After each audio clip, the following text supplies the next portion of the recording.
আমরা আছি গুন্ডাসদি দক্ষিণ গুন্ডাসদি স্কুলের যে নির্বাচনের যে কেন্দ্র, সেখানে একটু আগে কিছু ব্যালট আমরা দেখছি উদ্ধার। এবারের নির্বাচন কমিশনার সিইসি তিনি দাবি করেছেন ইতিহাসের শ্রেষ্ঠতম সুষ্ঠু নির্বাচন হয়েছে।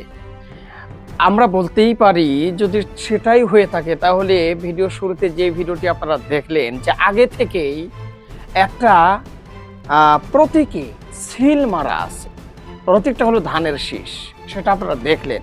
এখন কথা হলো তিনি যে দাবি করলেন যে এবারের নির্বাচন সুষ্ঠু নির্বাচন হয়েছে, তাহলে আগে থেকেই প্রত্যেকটি ব্যালটে এরকমভাবে একটা প্রতীকে সিল মারা থাকে কিভাবে, এটা কিন্তু আমরা অবশ্যই জানতে চাই। আমরা প্রয়োজনে আন্দোলনে যাব এবং সেটা কঠোর আন্দোলনে যাব। আবারও স্বৈরাচার বা স্বৈরাচারের দোষরা ফিরে আসুক। নির্বাচন নিয়ে এই জাতির যে ভয়ঙ্কর ট্রমা 2014, 2018 এবং 2024-এ যেটা আমরা দেখেছি, এবং যারা এই ধরনের নির্বাচন করেছিলেন তারা এখন কোথায় আছেন আপনারা জানেন। আমরা আশা করব না, প্রত্যাশা করব না যে এই নির্বাচন কমিশনকেও এই ধরনের পরিণতি যাতে তাদেরকে ভোগ করতে না হয়। প্রয়োজনে আবার ভোটগুলি গণনা করা হোক, এই জাতীয় কোনো একটা উদ্যোগের আশায় আমি এই আমার কথাগুলি নিয়ে আমি নির্বাচন কমিশনে এসেছি এবং রিটার্নিং কর্মকর্তাকে বলেছি। উনি বললেন এটা সচিব মহোদয়ের সাথে কথা বলতে, আমি সচিব মহোদয়ের সাথে কথা বললাম।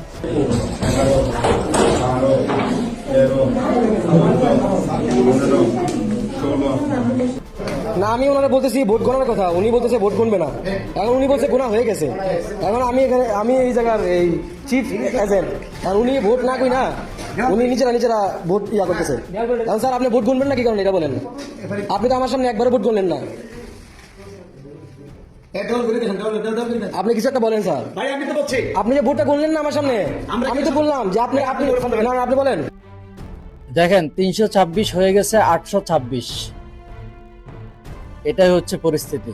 এটা হলো মামুনুল হক সাহেবের রেজাল্ট শিটের একটা অবস্থা। দেখেন এখানে মামুনুল হক সাহেব ভোট পেয়েছে এবং ববি হাজ্জাজের যেখানে 300 জায়গায় ওখানে 2-3 বার করে কালি দিয়েছে এবং সেটা আবার লাগিয়ে দিয়েছে। এই পাশে হলো 800, মানে 300 ভোটের জায়গায় 800 হয়ে গেছে, 365 ভোটের জায়গায় 865 হয়ে গেছে। তো এইভাবেই ভাই আসলে কারচুপিগুলো করা হয়েছে, যেগুলো আসলে বললেও তো এখন আমরা মানে অনেকে বলবে যে তোরাই খারাপ। না ভাই, আমরাই খারাপ, তোরাই ভালো।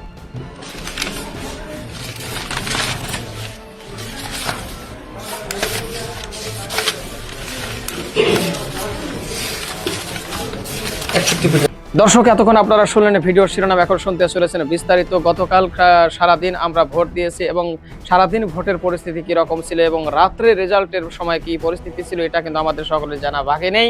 ইতিমধ্যেই সকলে আমরা জেনে গিয়েছি। তো এই সকল বিষয় নিয়ে কোথায় কি হয়েছে এবং কতটুকু সুষ্ঠু নির্বাচন হলো নাকি দুর্নীতি হলো, সকল বিষয় নিয়ে কিন্তু আজকের এই ভিডিওটি সাজানো। পুরো ভিডিওটি আপনাদেরকে দেখতে হবে, মনোযোগ সহকারে বিশ্লেষকদের বিশ্লেষণগুলো শুনতে হবে, তাহলে সবকিছু জানতে পারবেন। ভোটের ফলাফল নিয়ে পর্দার অন্তরালে সমঝোতা চলছে, এমনকি জামাতও সেই সমঝোতার পথে হাঁটছে বলে সন্দেহ হচ্ছে। কিন্তু শিবির এ বিষয়ে স্ট্রিক্ট থাকতে চাচ্ছে। হঠাৎ করে জামাত চুপচাপ। আমিরের জামাতের সংবাদ সম্মেলনে ব্যতিক্রমী রহস্য, সুস্পষ্টভাবে বিয়ন্ড রিজনেবল ডাউট ঢাকার বিভিন্ন আসনগুলোতে সূক্ষ্ম কারচুপি চলছে। এমনকি বিএনপি চেয়ারপারসনকে কারচুপি করে, ইঞ্জিনিয়ারিং করে, রেজাল্ট ইঞ্জিনিয়ারিং করে, not vote engineering, result engineering করে তাকে জেতানোর মহাষড়যন্ত্র চলছে। মিডিয়া কত বড় অঘটন ঘটিয়ে দিয়েছে দেখুন। আমি কথা বলছি তখন বাংলাদেশে 1:30 বাজে, রাত 1:30, অথচ রাত 10টার মধ্যে তারেক রহমানকে জিতিয়ে দিয়েছে সমস্ত মিডিয়া, অথচ 1:30টার মধ্যে ফলাফল গণনা শেষ হয়নি ঢাকা 17 আসনের। তো দর্শক, 2008 সালের নির্বাচনে এরকম নাটকীয়তা আমরা দেখেছি যে এইভাবে এই হচ্ছে। দেখেন একটা সিম্পল বিষয়, একটু কমন সেন্স খাটান। বাংলাদেশে তো শত শত আসনের একদম পরিপূর্ণ ফলাফল এসেছে, যেসব জায়গায় ফলাফল আসেনি, সাপোজ ঢাকা 17, ঢাকা 8, যেসব জায়গায় কারচুপি করা হচ্ছে ওইসব জায়গার ফলাফল আসেনি। ওইসব জায়গায় যে পরিমাণ জনশক্তি প্রত্যেকটা ভোট কেন্দ্রে, আমির হামদার আসন থেকে শুরু করে যেসব জায়গায় ফলাফল এসেছে ওইসব জায়গায় একই পরিমাণ জনশক্তি, পার্থক্য নেই তো, সেম। তাহলে সেগুলোর ফলাফল সন্ধ্যার মধ্যে এসে গেছে 7টা-8টার মধ্যে, আর কোনো ফলাফল রাত 1:30টার মধ্যে আসে নাই, ফজরের পর সকাল 8টা-9টা আসবে কিনা সন্দেহ আছে, এবং খুব দ্রুত আসছিল হঠাৎ করে বন্ধ হয়ে গেছে। আর ঢাকা 17-তে তারেক রহমান আসনে দেখেন একটা সুনির্দিষ্ট তথ্য এসেছে, একদম এজেন্ট স্বাক্ষর করেছে, স্বাক্ষর করার অবস্থায় ভোট ছিল 1006, স্বাক্ষর করার পর সেখানে কেটে বানিয়ে দিয়েছিল 1506 তারেক রহমান আসনে। এভাবে আরো অনেকগুলো কাটাছেড়া স্বাক্ষর করার পর, মানে এজেন্ট স্বাক্ষর করেছে তারপরে কাটাছেড়া। তো এইভাবে ইলেকশন ইঞ্জিনিয়ারিং হচ্ছে। মানে এখানে ফলাফল বিশেষ করে ঢাকার আসনগুলোতে সুস্পষ্ট ইঞ্জিনিয়ারিং হচ্ছে, এতে কোনো সন্দেহ নেই। কিন্তু প্রশ্ন হচ্ছে যে জামাত চুপচাপ কেন? জামাত জানে না? তাদের বিজয়, আমি স্পষ্টভাবে দায়িত্ব নিয়ে বলছি, এই নির্বাচনে জামাত জিতেছে, জামাতের ভূমিধস বিজয় হয়েছে। মানুষ দাঁড়িপাল্লার পক্ষে বিপ্লব, ব্যালট বিপ্লব ঘটিয়েছে। সবচেয়ে কড়া বিএনপি করা লোকটাও জামাতে ভোট দিয়েছে, আমি দেখেছি। বিএনপি পরিবারের লোকজন জামাতে ভোট দিয়েছে।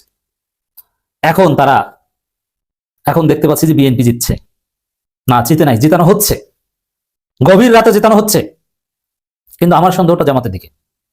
হঠাৎ করে জামাত তার পেজে আপডেট দিচ্ছিল, এই যে সমান সমান সমান সমান ৭৪ ৭৫ আবার ৭৫ ৭৫ এরকম আপডেট দিচ্ছিল বিএনপি জামাত সমস্যা। হঠাৎ আপডেট দেওয়া বন্ধ হয়ে গেছে।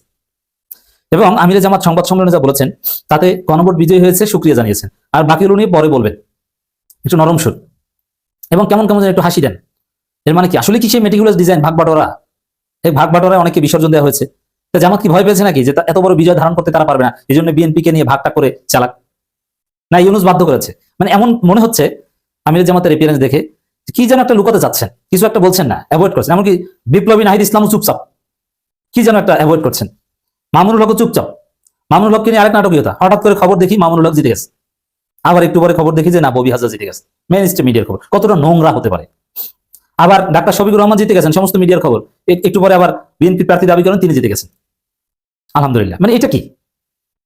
এটা কোনো ফলাফল প্রকাশের ধরন? আর এত রাত কেন লাগবে? অন্য জায়গায় লাগে না, এখানে কেন লাগবে? একটা সময় ছিল যখন ফলাফল ঠিকই একটা নির্দিষ্ট সময়ের মধ্যেই গণনা হতো, কিন্তু ফলাফলটা মিডিয়ার কাছে আসতে সময় লাগতো, কারণ তখন তো আর ইন্টারনেট ফেসবুক ছিল না যে মুহূর্তের মধ্যে ছড়িয়ে পড়বে। এটা বিভিন্নভাবে টেলিগ্রাম করতে হতো। 2001 সালে, এমনকি 2008 সালেও অতটা শক্তিশালী মিডিয়া ছিল না, লাইভ করার সিস্টেম কঠিন ছিল 8 সালে। কিন্তু এখন মুহূর্তের মধ্যে যে কোনো জায়গাটা আসতে পারে। তো দর্শক, এই জায়গায় আমির জামাত কিংবা নাহিদ ইসলাম কিংবা মামুনুল হক, রাশেদ প্রধান, কারো কোনো হুঙ্কার গর্জন দেখি না, সবাই একটা চুপচাপ।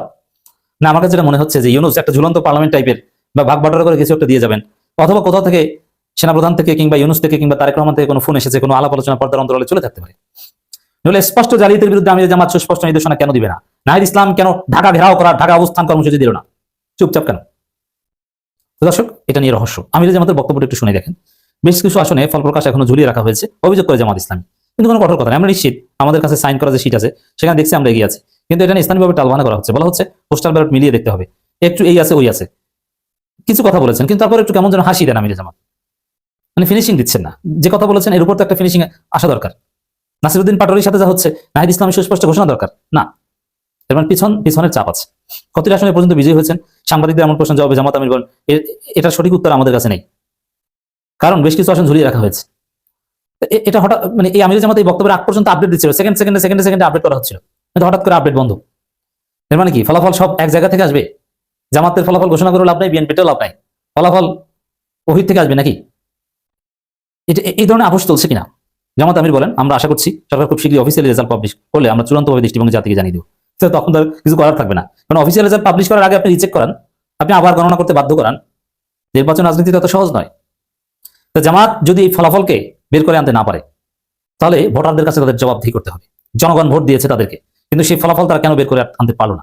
এই অযোগ্যতা নিয়ে আমরা প্রশ্ন তুলব। জামাত আমির বলেন, আমরা আশা করছি সরকার খুব শীঘ্রই অফিসিয়াল রেজাল্ট। আমাদের দৃষ্টিভঙ্গি কি হবে? ইতিবাচক দ্বারা রাজনীতি, কল্যাণকর রাজনীতি, দলের জন্য রাজনীতি নয়। মানে এতক্ষণ বললেন যে ফলাফল ঘোষণা করা হচ্ছে না, নাটক চলছে, তারপরে বলছেন ইতিবাচক, কল্যাণকর, আমরা চুপ থাকবো, এটা মেনে নিবো, অমুক তমুক। মানে তেমন কিছু করবেন না, বোঝা যায়। 13 তারিখ পর্যন্ত দেখি ঝুলে থাকবে কেন? মানে একটা গাছারা ভাব, কিন্তু হাবুট জিতেছে। মানে বোঝা যায়, আমার কাছে এটা মনে হয় যে আমির জামাতকে ডক্টর ইউনুস ফোন দিয়েছেন যে স্যার চুপচাপ থাকেন, বা ভাই আমরা দেখতেছি, চুপচাপ থাকেন, কিছু বলেন না। পোলাফানে ফেসবুক সোলাইমান রাজা বলুক, আমি দেখতেছি, আপনি ঠান্ডা থাকেন। নাহিদকেও সেম কথা বলেছে, এমনকি তারেক জিয়াকেও হয়তো সেম কথা বলেছে। সুষ্ঠু একটা নির্বাচন করাবেন উনি কথা রাখছেন। তবে এবারে নির্বাচনে পুলিশের ভূমিকাটা একটু কম দেখা গেছে, আর্মির ভূমিকাটাই বেশি ছিল। যে যেখানে বিপদে পড়ছে আর্মিরে ফোন করছে, 10 মিনিটের মধ্যে চলে আসছে, আর সঙ্গে সঙ্গে অ্যাকশন।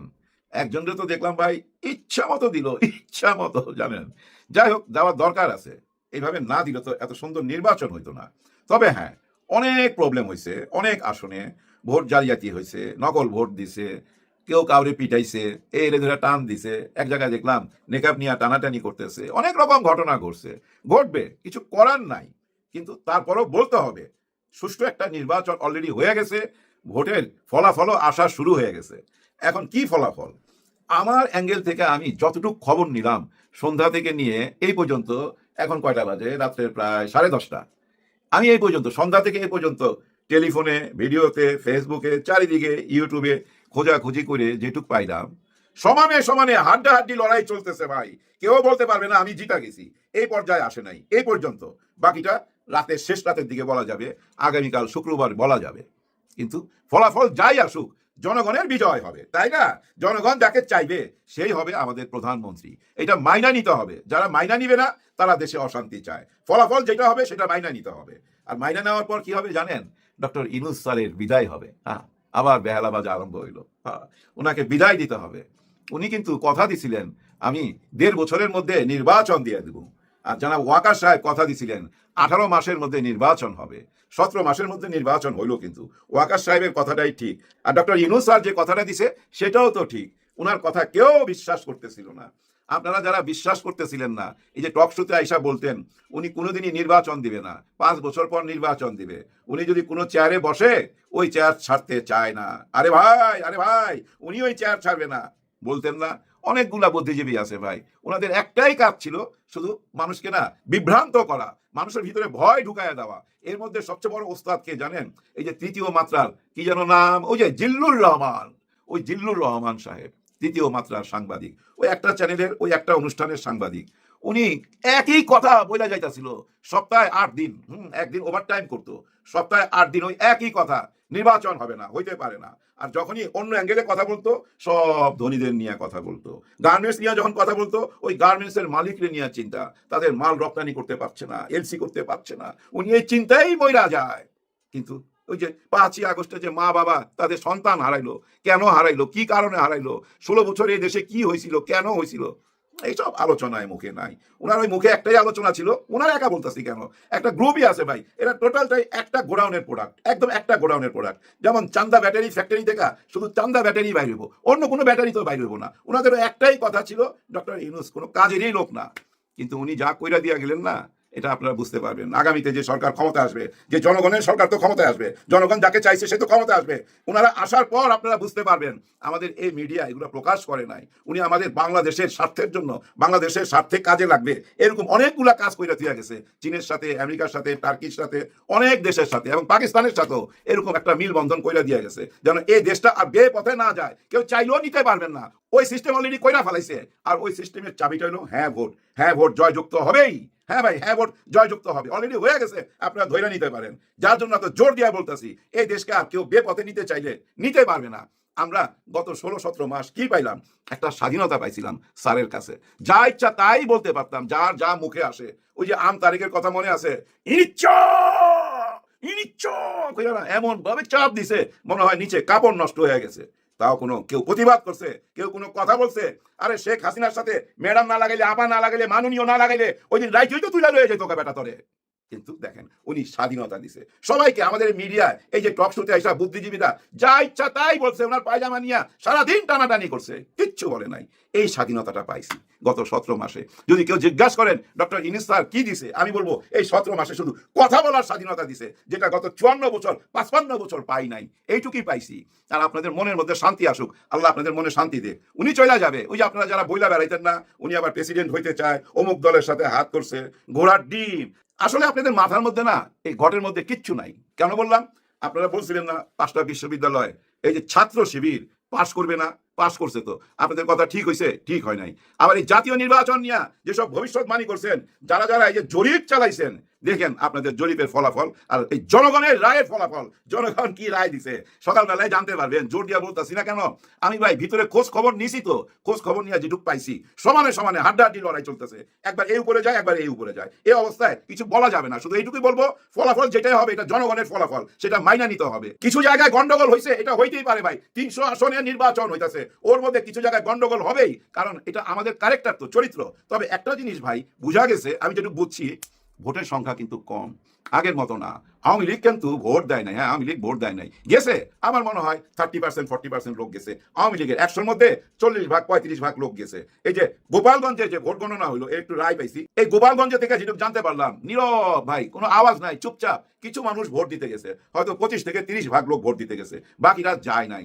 আসলে না ওইখানে দেওয়া উচিত ছিল রাতের ভোট, কারণ ওনারা তো রাইতে ভোট দিতে অভ্যস্ত।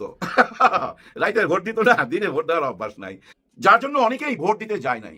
কিন্তু যারা ট্রেনের ছাদে কইরা, লঞ্চে কইরা, বাসের ছাদে কইরা হাসতে হাসতে স্লোগান দিতে দিতে বাড়িতে গেছিলেন, তারা ফিরার সময় কি মুখ কালো করে ফিরবেন?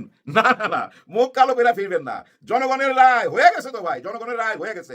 জোর গলায় বলতেছি না কেন, অ্যাডভান্স কথা বলতে চাই না। কি হবে এটা তো জানি না, জানলে কি গত এই 1-1.5 বছর চিল্লাইতাছি, না বুঝা চিল্লাই নাই। যেটা ভাবছি, যেটা বইলে আসছি এতদিন, সেটাই হইতে যাচ্ছে। কিন্তু এই মুহূর্তে ওই আগের মতো চিৎকার করতে পারতেছি না কেন জানেন? ওই যে বললাম না, একবার ইনি উপরে যায়, একবার ইনি উপরে যায়, এইভাবে চলতেছে। তবে আমি মনে করি এই ঘন্টা 2-1 মধ্যে একজন উপরের দিকেই যাইতে থাকবে, উপরের দিকেই যাইতে থাকবে। কালকে সকালে শুক্রবারের মধ্যে আমরা সব জায়গা যাবো। আর শুক্রবারের কথা মনে হইলেই মনে হয় শহীদ হাদির কথা। হ্যাঁ, শহীদ হাদির কথা মনে হয়। প্রত্যেকটা জুম্মার নামাজে গেলেই না তার কথা মনে হয়, ভিতর থেকে তার জন্য দোয়া চলে আসে। আর তার দোয়ার কারণে আমার মনে হয় নাসিরুদ্দিন পাটোয়ারি, তার জন্য শহীদ হাদির জন্য যারা দোয়া করতো, তাদের দোয়ার কারণে নাসিরুদ্দিন পাটোয়ারি আমার মনে হয় জিতে যাচ্ছে। হ্যাঁ, জিতে যাচ্ছে। আব্বাস সাহেবের একদম ঘরের কাছে ওনার পরিবারের নামে ওই কলেজটার নাম, ওই নামের কলেজের ভিতরে যে ভোটটা হয়েছে, ওই ভোটের মধ্যে 7 ভোটে জিতছে পাটোয়ারি, বাকিগুলো আবার ভাইবা নেন। ওনার একদম ঘরের কাছে, ওনার নামে যেটা, ওনার মা বাবার নামে আমার মনে হয় ওই কলেজটা। যাই হোক, এরকম ভাবে প্রত্যেকটা আসনে আমার মনে হয় এই মুহূর্তে পাটোয়ারি আগায় আছে, বাকিটা শেষ রাইতে বলা যাবে। তবে 300 আসনের মধ্যে প্রথম কে গেল সংসদে?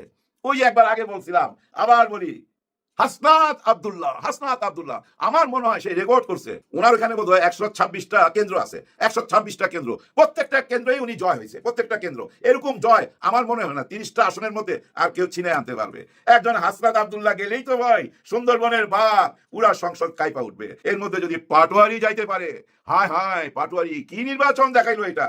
এরকম নির্বাচন আমার মনে হয় পৃথিবীতে কোথাও হয় নাই। উনি তো আব্বাস সাহেবকে আধা পাগল বানায় ফেলাইছিল, পুরা মিডিয়া দখল করে রাখছিল।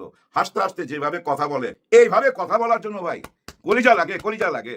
শিক্ষিত ছেলে তো, একটা ব্যাংকে চাকরি করতো, 1 লাখ টাকা বেতনে ম্যানেজার ছিল। ওই চাকরি ছেড়ে আসছে ওই জুলাই 36 দিনের জন্য। হ্যাঁ, ওই চাকরি ছেড়ে আসছে এই জুলাই 36 দিনের জন্য। 36 দিন এরা লড়াই করছে তো। হাসনাত আব্দুল্লাহ, সার্জিস, নাহিদ ইসলাম, পাটোয়ারি, মাহফুজ। মাহফুজ এখন নিশ্চুপ, কোথায় জানি আছে আল্লাহ জানে। উনাকে কিন্তু ডক্টর ইউনূস স্যার পরিচয় করাই দিয়েছিল মাস্টার মাইন্ড। ওই মাস্টার মাইন্ড এখন কোথায় আছে জানি না। অবহেলা করা যাবে না, জুলাই যোদ্ধা তো ভাই, নিশ্চয়ই কোনো কাজে লাগে আছে, চুপচাপ কাজ কইরা যাইতেছে। যাই হোক, ডক্টর ইউনূস স্যারকে আমরা বিদায় দিতে হবে। আর আপনারা যারা ডক্টর ইউনূস স্যারকে অপমান করছেন, অবজ্ঞা করছেন, ওনার নামে বদনাম ছড়াইছেন, একটাবার মাপ চাইয়া নিয়েন ভাই, একটাবার মাপ চাইয়া নিয়েন। আপনারা কেন বিশ্বাস করতে চান নাই উনার কথা? উনার তো জবান এক, যেটা জবান দিছে ওইটাই করছে। একবার ক্ষমা চাইয়া নিয়েন। হ্যাঁ, ক্ষমা চাইয়া নেওয়া উচিত। না হলে হবে কি জানেন, এই দেশে ডাক্তার, ইঞ্জিনিয়ার, বুদ্ধিজীবী যারা আছে, জ্ঞানী লোক, পণ্ডিত লোক, সত্যিকারী যারা দেশকে ভালোবাসে, তাদেরকে মানুষ অবহেলা করবে, মানুষ চিনতে পারবে না। আপনারা তো মানুষকে বিভ্রান্ত করে দিয়েছেন। ডক্টর ইউনূস স্যারের যেভাবে সমালোচনা করছেন, মানুষ তো বিভ্রান্ত হয়ে গেছে। আসলেই বোধহয় এই লোকটা খারাপ না, এই মানুষটি খারাপ না। দর্শক, আশা করি সবগুলো ভিডিও দেখেছেন এবং বিস্তারিত আলোচনা শুনেছেন। তো অবশ্যই এবার আপনাদের মূল্যবান মতামত জানিয়ে দিবেন, পারলে ভিডিওটি শেয়ার করে সবার দেখার সুযোগ করে দিবেন। আর আমাদের চ্যানেলে নতুন হলে সাবস্ক্রাইব করবেন। যারা ইতিমধ্যে সাবস্ক্রাইব করেছেন ধন্যবাদ জানাই। আজকের মতো এখানে বিদায় নিচ্ছি, দেখা হবে নতুন কোনো ভিডিওতে। সে পর্যন্ত সবাই ভালো থাকবেন, সুস্থ থাকবেন। আল্লাহ হাফেজ।